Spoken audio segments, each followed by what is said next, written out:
श्री विष्णु पुराण तृतीयांश अध्याय 5 शुक्ल यजुर्वेद तथा तैत्तिरीय यजुर शाखाओं का वर्णन। श्री पराशर जी बोले, हे महामुने, व्यास जी के शिष्य वैशंपायन ने यजुर्वेद रूपी वृक्ष की 27 शाखाओं की रचना की और उन्हें अपने शिष्यों को पढ़ाया तथा शिष्यों ने भी क्रमशः ग्रहण किया।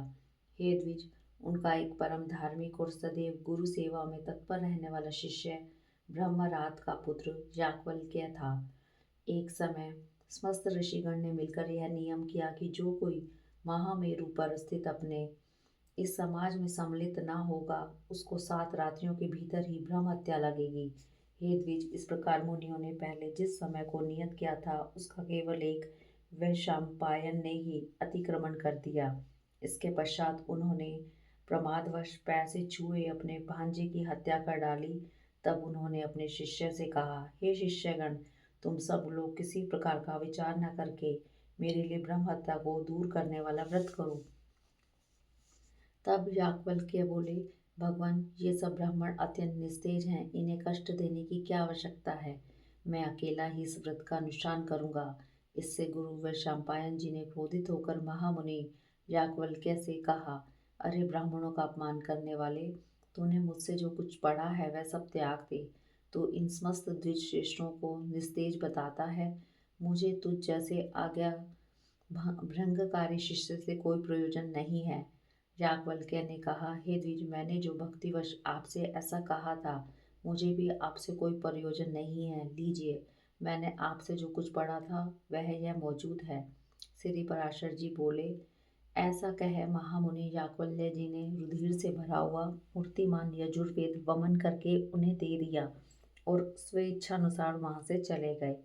हे द्विज, याज्ञवल्क्य द्वारा वमन की हुई उन श्रुतियों को अन्य शिष्यों ने तीतर होकर ग्रहण कर लिया, इसलिए वे सब तैत्तिरीय कहलाए।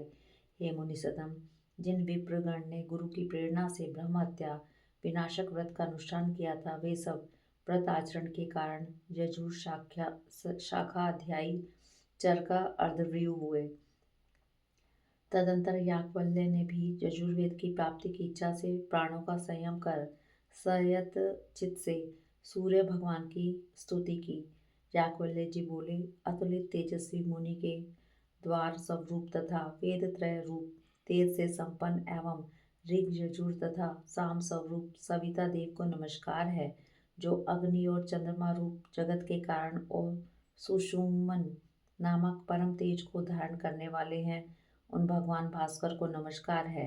कला काष्ठा निमेष आदि काल ज्ञान के कारण तथा ध्यान करने योग्य पर ब्रह्म स्वरूप विष्णुमय श्री सूर्य को नमस्कार है, जो अपनी किरणों से चंद्रमा को पोषित करते हुए देवताओं को तथा सवधा रूप अमृत से पितृगण को तृप्त करते हैं, उन तृप्ति रूप सूर्य देव को नमस्कार है, जो हिम जल और उष्णता के कर्ता अर्थात शीत वर्षा और ग्रीष्म आदि ऋतुओं के कारण और जगत का पोषण करने वाले हैं, उन त्रिकाल मूर्ति विधाता भगवान सूर्य को नमस्कार है, जो जगतपति इस संपूर्ण जगत के अंधकार को दूर करते हैं, उन सत्व मूर्तिधारी विवस्वान को नमस्कार है, जिनके उदित हुए बिना मनुष्य सत्कर्म में प्रवृत्त नहीं हो सकते और जल शुद्धि का कारण नहीं हो सकता, उन भास्वान देव को नमस्कार है, जिनके के किरण समूह का स्पर्श होने पर लोग कर्मानुष्ठान के योग्य होता है, उन पवित्रता के कारण शुद्ध स्वरूप सूर्य देव को नमस्कार है। भगवान सविता, सूर्य, भास्कर और विवस्वान को नमस्कार है। देवता आदि समस्त भूतों के आदिभूत आदित्य देव को बारंबार नमस्कार है, जिनका तेजो में रथ है, ध्वजाएं हैं, जिन्हें छंदों में अमर अश्वगण वाहन करते हैं, जो त्रिभुवन को प्रकाशित करने वाले नेत्र रूप हैं, उन सूर्य देव को मैं नमस्कार करता हूँ। उनके इस प्रकार स्तुति करने पर भगवान सूर्य अश्व रूप से प्रकट होकर बोले, तुम अपना अभिष्ट वर मांगो। तब याज्ञवल्क्य जी ने अपने प्रणाम करके कहा, आप मुझे उन यजुर श्रुतियों का उपदेश कीजिए, जिन्हें मेरे गुरु जी भी न जानते हों। उनके ऐसा कहने पर भगवान सूर्य ने उन्हें अयात याम नामक यजुर श्रुतियों का उपदेश दिया, जिन्हें उनके गुरु वैशंपायन जी भी नहीं जानते थे। हे द्विजोत्तम, उन श्रुतियों को जिन ब्राह्मणों ने पढ़ा था, वे वाजी नाम से विख्यात हुए क्योंकि उनका उपदेश करते समय सूर्य भी अश्व रूप हो गए थे।